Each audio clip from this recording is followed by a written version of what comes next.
ऐसे देखबू जे हवा ब्रिज के धा दे हम गीज के चोली के चीज के तू भर बसू पर चढ़ जाना ऊपर ठीक ठाक डोला। अरे तेज करो साउंड मन बाटे डांस कवना हरे कवना साबुन से नहालू करे कजिला राजालू करे कजिला राजालू कब बोलिया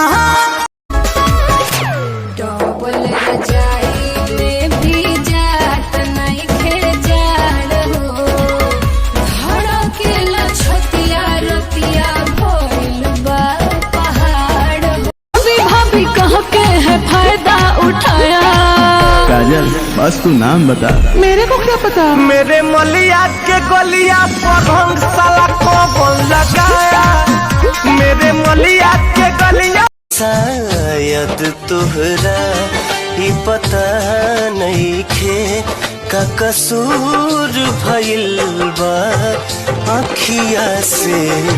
शायद तुहरा ही पता नहीं खे का कसूर भइल बा अखिया से।